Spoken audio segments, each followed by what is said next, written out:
It is now my honor to introduce a gentleman that really needs no introduction, who will be the MC for our festivities this evening. Charlie Brennan is a lover of local history. Charlie has just completed the book, Amazing St. Louis, 250 Years of Great Tales and Curiosities, which make him perfectly suited to serve as our MC this evening. We are privileged to have this local legend with us here this evening. For the remainder of the evening, Charlie will be the MC.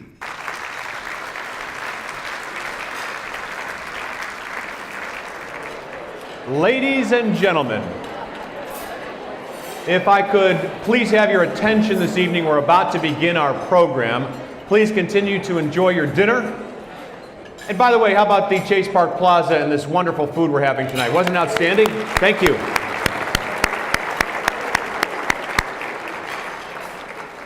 My name is Charlie Brennan. I'm with KMOX Radio. Speaking of history, Mark Twain said, if you send a damn fool to St. Louis and you don't tell them that he's a damn fool, they'll never find out. And that explains my 27 years here. And Dr. Pieper mentioned Donnybrook earlier. Any Donnybrook viewers by chance? All right, thank you.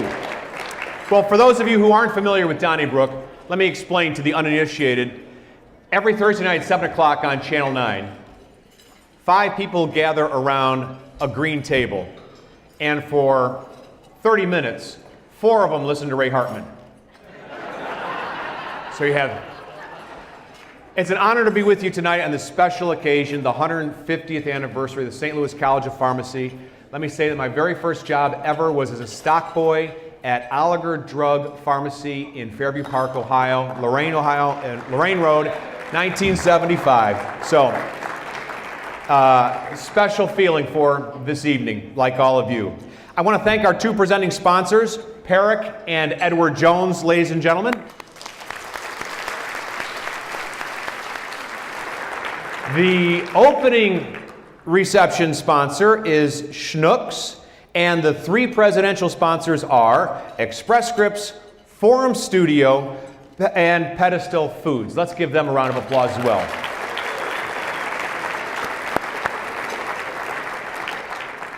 Well, I've learned a lot about St. Louis history these past 27 or so years, and I know St. Louis College of Pharmacy has quite a bit of history as well, as you know. We're going to kind of combine the two tonight by telling you a little something about St. Louis the last 150 years, and then we'll tell you about the St. Louis College of Pharmacy for the last 150 years. Helping us out is Dr. Bob Zebroski. He is, of course, professor of history, chair of the Department of Liberal Arts, and senior associate dean of arts and sciences at the college. In addition, he's also the lead author of a new history book, Pharmacy Pioneers, St. Louis College of Pharmacy's First 150 Years. I invite Dr. Zebroski to the stage as he and I will guide you through some of the important points of history, both with the city of St. Louis and the region, and the St. Louis College of Pharmacy. Dr. Zebroski, ladies and gentlemen. So, we're going to go back and forth. I'll start it. I'll be Ray Hartman. Okay, sounds good. Well, that's enough out of you, Ray. Let's move on to something else. Let's start 1764, or actually even before that. Between 900 and 1300, 20,000 Mississippians lived in what is now Collinsville. They were called the Kokians, right? And that's considered the first city in North America by historians. Fast forward, 1764, the city of St. Louis is founded by 14-year-old August Shoto as he and 30 men cleared the land that became the fur trading village. I say to my son who's 14, this kid he founded a major American city at the age of 14. What have you done? He says, Dad, what did you do in 8th grade? Touché.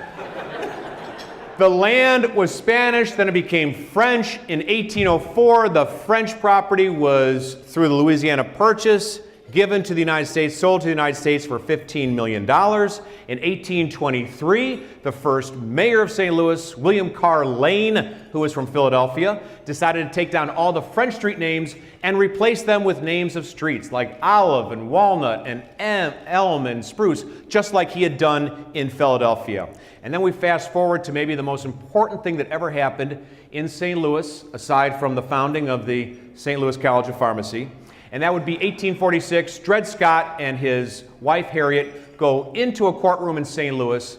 They sue for their freedom. They win a case, they lose a case. It goes all the way to the Supreme Court, 1857, infamous decision where it's ruled that because they were slaves, they could not sue in federal court. That led to sectional conflict, the election of Abraham Lincoln, and the Civil War, which brought us to 1864. Which happens to be a very fortuitous date for us. It's really when everything here started. Chairman Arnold mentioned the fact that we're standing on the shoulders of giants, and we're all here having a wonderful meal and a celebration, largely because of the vision of a few people. And that's almost how history always starts. It's a critical mass of a few people who really care about what's going to happen. Some of those folks, you've been seeing the photos going around. We're going to take a look at Eugene Massett. There were several people involved in this, certainly prominent folks like Henry Shaw and John O'Fallon, and Eugene Massett. And I'm going to try this out. I can't help it. Yeah. Oh, it works. Look at that. Okay, and that's over there too. All right. So can't take the teacher out of them. So Eugene Massett, a very unlikely story. I mean, this is a guy, he's born in Kentucky. He becomes a pharmacy apprentice in Galena, Illinois. He works there for 4 years. 1849 comes, and he goes to California to seek his fortune. Fortunately for us, he didn't find much. So he came back to St. Louis, but he came back to St. Louis working in pharmacies until he could earn enough money in order to open his own, and he opens his own. He's very successful. He's one of the prominent pharmacists in the city, and he's very interested. There's a new organization that you might have heard about called the APHA, which was founded in 1852. And he also traveled to Philadelphia at one point. And again, this is horses and trains, and there's no air flight at this point, of course. And he's very intrigued with where he sees American pharmacy, the potential for American pharmacy at this point. And he wants to bring that to St. Louis. There are some other physicians and other pharmacists in the city who are very interested in doing that. And they band together, and in November 11th, 1864, at 7:30 at night, they had a constitution, a set of bylaws, and they passed all of that. Imagine that at a faculty meeting. What you see there next to Eugene Massett is our beginnings were like his. They were kind of humble. Now that is more than it seems. That was the medical college, which would later become part of Washington University Medical School. It was called the St. Louis Medical College, and we had one room on the 4th floor. Our total budget for that year was $286. We had 3 faculty, 66 students spread across 3 classes. We taught chemistry, materia medica, which was a natural history of natural products, and we taught, of course, pharmacy. And that's how we got started. And so at any rate, and look at that, it works. Now here's the kicker. If you take a look at these words, if you compare these words to the people sitting in this room, even though we didn't know these people, we do. If you take a look at it, the St. Louis College of Pharmacy will respond to all requirements that may be demanded of it. Its standard of education is high, and it will be its constant effort to afford every facility to the students to reach that standard. As its means become ample and opportunities more extended, it is hoped that this career will be more rapid and that it will rival its sister schools in its advantages and facilities for study, never forgetting the ultimate object, to sustain pharmacy among the circle of sciences and to place its followers in the highest ranks of scientific men. We live by that. What do you see there? You see community service, you see high standards, you see service to students and helping students get to where they wanted to realize their dreams. As educators, that's what we do. Education is the stuff that dreams are made of. That's what we're all committed to, regardless of our position at the college. And then finally, of course, it's ultimately service to the community, service to patients, and putting their interests first. What you see next to it is, of course, the Constitution. The college is formally incorporated in 1866. We get a formal charter from St. Louis County to issue degrees. Our first degrees are issued in 1868. There was a class of 14 people who graduated in that year, one of whom is on the right. That is Otto Wall. He is probably the coolest professor of the 19th century. What you see there is what he, when people say, well, education changes, well, yeah, it does. The material conditions change, but the imagination doesn't. Otto Wall was a tinkerer. Otto Wall was one of the most creative faculty members this college has ever had. He wrote books on pharmacy, of course. He wrote a book on the history of prescriptions in 1896. He also instituted in his classes, because he taught students, just like many of you were, he taught students using a projection device. This is a time when electricity is barely coming online, and he's using what's called a stereopticon. So pharmacy education's changed a lot, hasn't it? All right. But what he put in all of us is that desire to go to the next level and to get just a little bit better, just a little bit better. Make things just a little better than they have to be. And that was really his dream. He also was dean. These are examples of the stereopticon. Now this is from the early 20th century, like 1905, 1906. The college in its bulletin said, we have like 400 of these lantern slides, which were all different subjects. There's historical subjects there, medieval pharmacy. Over here is for a chemistry class.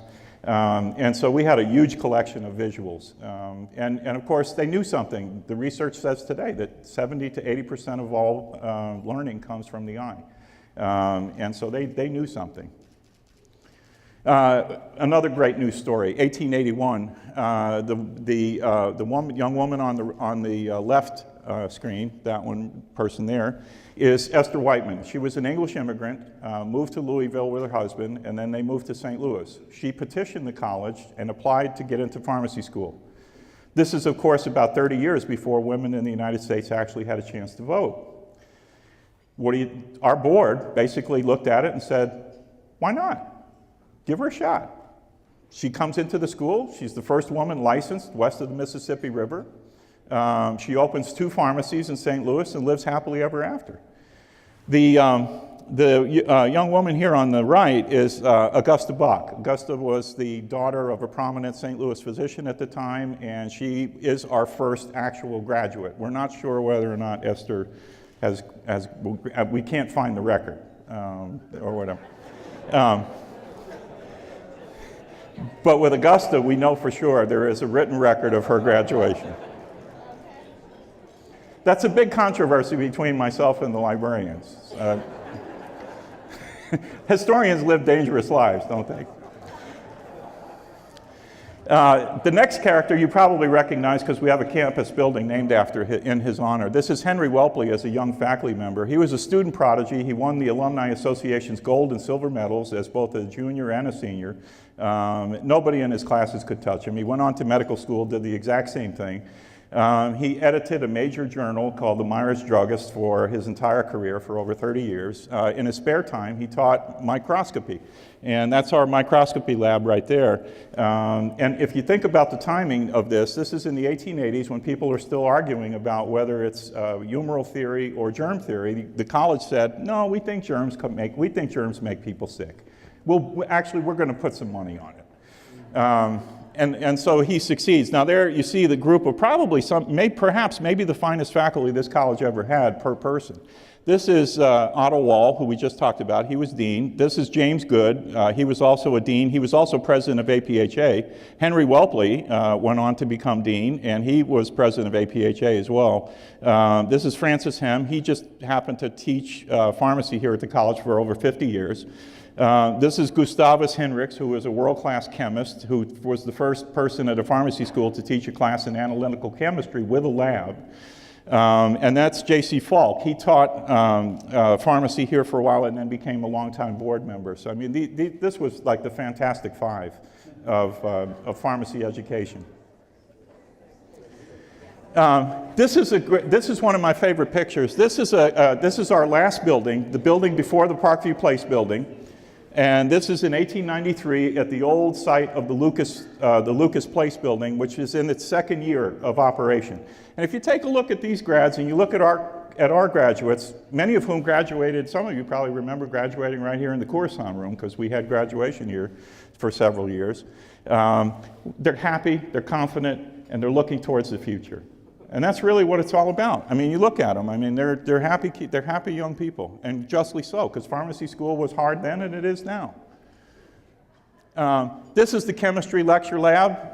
If you take a look in the background, you see pictures. They respected their history. There's pictures of famous chemists in the background. Notice the new electric lighting. They also had purified water to run the labs.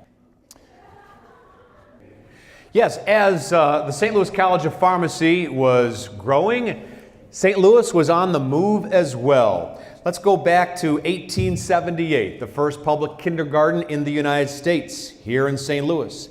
1884, Listerine invented by J.W. Lambert of St. Louis as a disinfectant for surgical procedures. 1889, peanut butter invented in St. Louis by George Bale, who moved here from Philadelphia and who invented this 5 years before the Kellogg brothers of Battle Creek.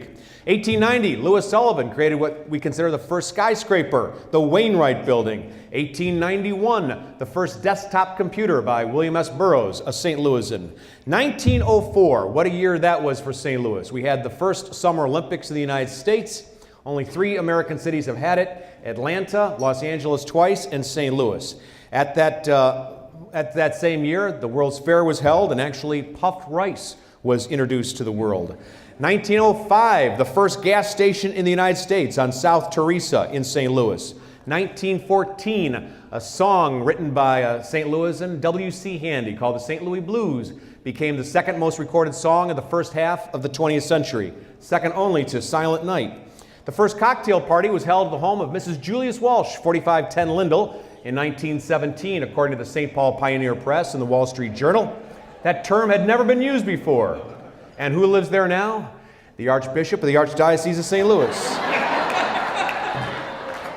And after all those cocktails, you needed something from Dr. James Howe. He invented Tums here in St. Louis in the 1920s.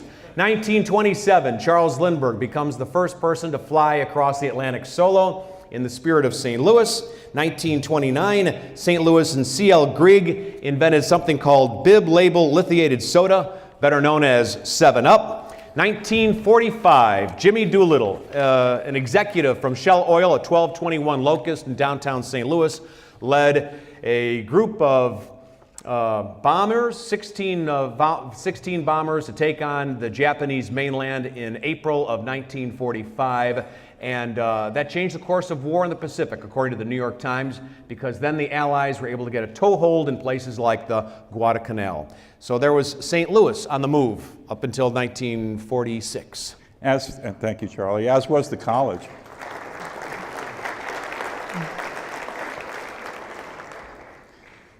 Here's Welpley again. He hasn't gone away. Now he's moved from faculty member to dean. He would be dean from 1904 to 1926, and in those years transformed a small part-time evening college program into a full-time day attendance schedule. And what you might find interesting, because a lot of folks say, well, history's not my thing. You live by it.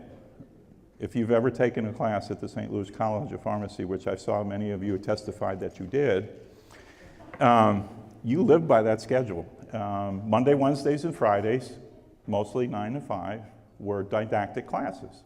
Tuesday, Thursdays were labs. And electives were taught then on Wednesday afternoons. So I thought Penny Bryant made the schedule. But. Now, of course, the college will move to its permanent site, and this is our building in 1927. At this point, it wasn't even on the streetcar lines. The streetcar lines didn't go quite that far yet. If you take a quick look at the building, it kind of probably reminds you of a factory, and it was built in that style. Why? Because in that part of St. Louis, it was a manufacturing part of St. Louis, mostly making shoes. And, you know, so, and again, the floors, well, we'll move on. This is the best part of this building. This was, in 1927, the college pioneered a series of courses called commercial pharmacy. And they were pioneered in the early 1905, 1906, and ultimately what the instructors wanted to do was to put students in groups and get them to learn how to plan a pharmacy. So they gave them play money, $2,500 for a small pharmacy, $5,000 for a more elaborate pharmacy, and they said, all right, make it work. So find a location, find how much rent you're going to pay, find what kind of drugs you're going to be able to buy in it, and how you're going to operate it and pay your clerks and such. They also taught them, and in the 27 building, that series of commercial pharmacy classes became so such a big part of the college that the college decided in the bottom floor, and you could tell that I'm not making this up. If you take a look at the alabaster flooring, that is the flooring in the only part of our building today that still exists in the back staircase. And this is, of course, the outside of it. And students were graded on making displays. So the pharmacy actually was run by the faculty. It was a commercial operating pharmacy, and the students were basically what today we would call technicians or clerks, and they learned on the job. And then, of course, this is the interior of that particular model pharmacy. That continued up until about the late 1950s. This is one of those wonderful characters who really devoted his life to the college. And probably most important fun fact, he was an analytical chemist. He wasn't a pharmacist. But he probably is one of the only people in the world who knew the secret formula for Coca-Cola. And so actually he worked as a consultant for Robert Woodruff of Coca-Cola, who actually helped him during World War II to kind of keep the college's finances going. And at any rate, Charles Kaspari, his father was the dean of the Maryland College of Pharmacy. Charles graduated Phi Beta Kappa in analytical chemistry from Johns Hopkins University. He took a job at Columbia University and then came out to St. Louis and fell in love with the city and ultimately spent the rest of his life there. He was hired in 1903 as a chemist, taught chemistry for many years, and then when Henry Welpley died in 26, he became the dean up until his death in 1942. He basically helped raise the money for the current building, which cost about $350,000, and ultimately guided us through the Great Depression, guided us through a good part of the heavy hitting in World War II. Sadly, he passed in 1942, but still, to his dying day, when the college was in financial difficulties, he refused to accept a salary. He actually took part of his own personal savings and actually contributed to help keep the college running. And while he was sick, he was running, he couldn't work at the school, so he ran the college basically from his sickbed. Until he passed. He actually had a faculty meeting just about a week before he passed. Remarkable character. I mean, and that's the stuff. That's what I like to tell students. That's the stuff that we're made of. That's us. That's who we are. That's why we're here. One of the interesting things that occurred during World War II, of course, was the internment of Japanese Americans. A very sad chapter in American history, as you all know. But Stillcop there was a silver lining to it. Even though many pharmacy students on the West Coast were expelled because the government forced the colleges on the West Coast to dismiss students academically, not because they weren't performing, but simply because of their particular ethnicity, they had a choice. They could come to 3 colleges in the Midwest, and Stillcop was one of them. And so we had 14 Nisei. This is one picture. This is Mildred Doy, class of 1946.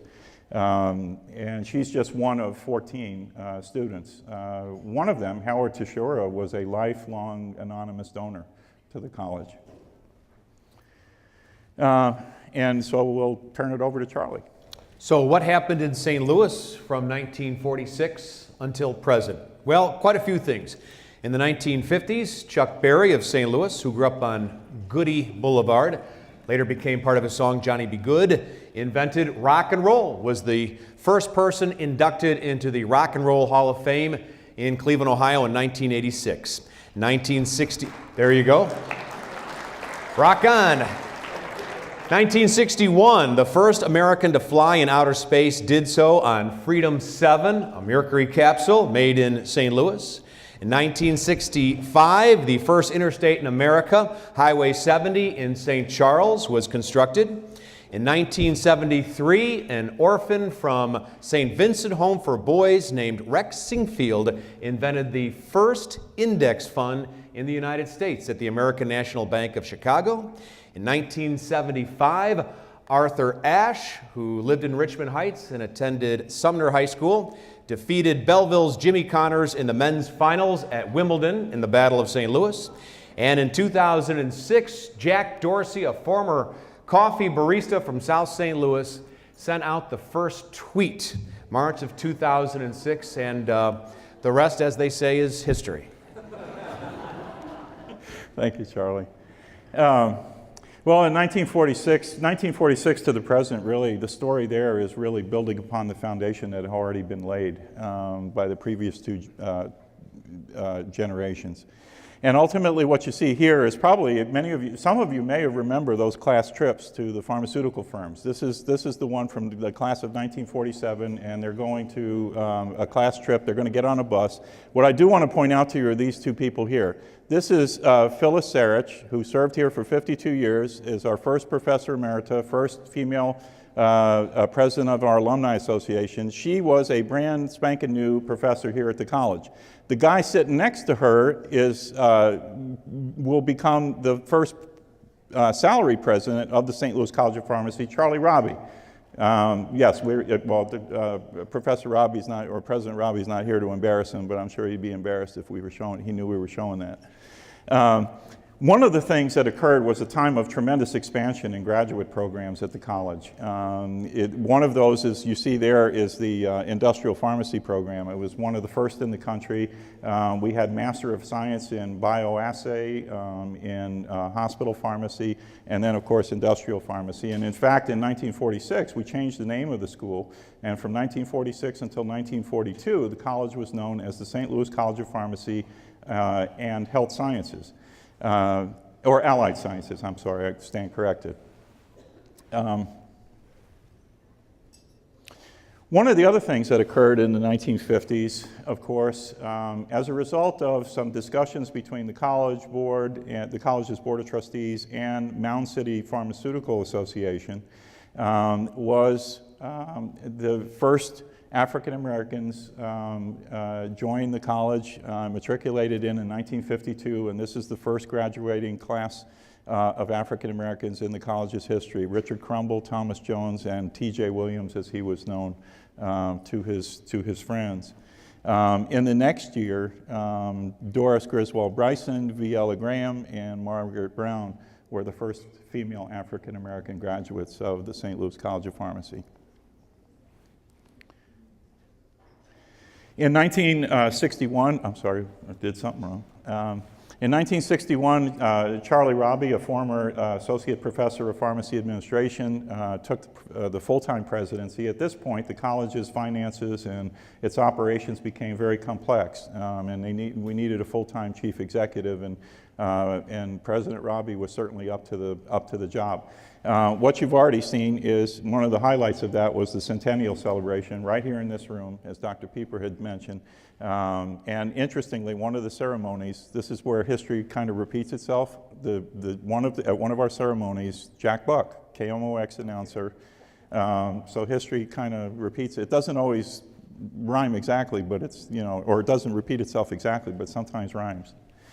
And so at any rate, one of the things that Dr. Robbie did was to stabilize the college's finances, ultimately bought a bunch of real estate, because at that point we had one building, and he ultimately made it possible in 1964 to build the old dormitory. Some of you probably remember the old dorm.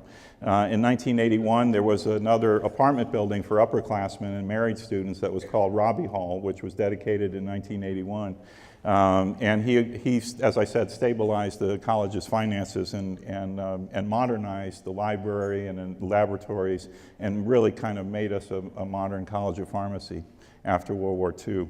One of the things that he and the board decided upon in 1962 was to rename the college to its original name, the St. Louis College of Pharmacy, which we have been ever since. Our next full-time president was Sumner Robinson. Sumner was a graduate of Massachusetts College of Pharmacy. He served for 10 years, from 1983 to 1993. And he too was very interested in developing a whole, teaching the entire or the whole student. And so student life became a big issue or a big part of his administration. What you see there down here, that's not Barney.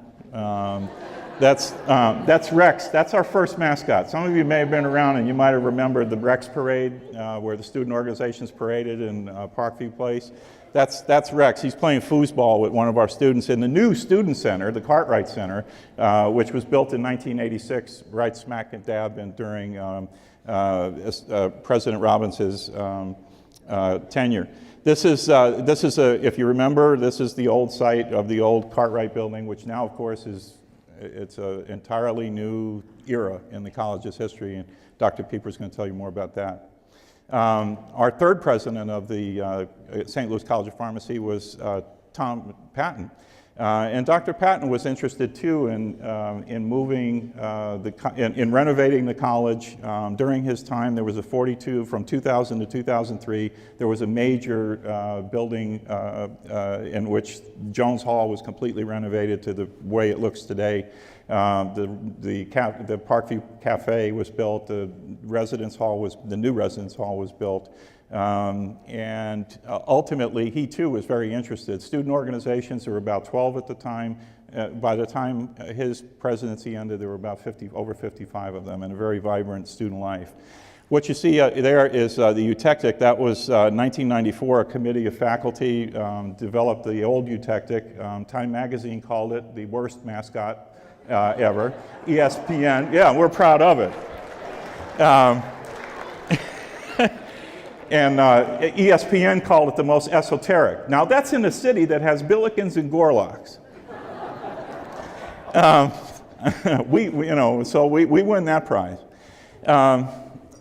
One of the other initiatives under Dr. Patton was, of course, information technology in the 90s really exploded, and the college really took the bull by the horns there, and every student got a laptop. Every faculty member had a laptop. The college was completely rewired for the information technology revolution. And today, of course, if our internet goes down for 2 seconds, we get upset. So it seems like it worked. All right. Oh, what you see here is the passing of the torch between mascots. This is the old eutectic, white coating, appropriately in the quad. Morty McPestle, who you all know and love. And Morty is the successor to the former eutectic. And it's symbolic, really, of the changes that have occurred in the last decade or so. Oh, sorry. And finally, just a few words. But in terms of living up to the transformative nature of the characters that I've described in terms of Eugene Massett and Henry Welpley and Charles Kaspari, we are very, very fortunate to have President Pieper leading the college at this particular time. He came to us in 2010. His strategic plan, Taking Bold Steps Together, really encapsulates what this school is about and where it's headed. And then at the bottom, of course, is sort of a shorthand for explaining exactly what the components are to our strategic plan 2020. Dr. Bob Zebroski, ladies and gentlemen, how about that? Thank you very much for that research and for taking us through 150 years.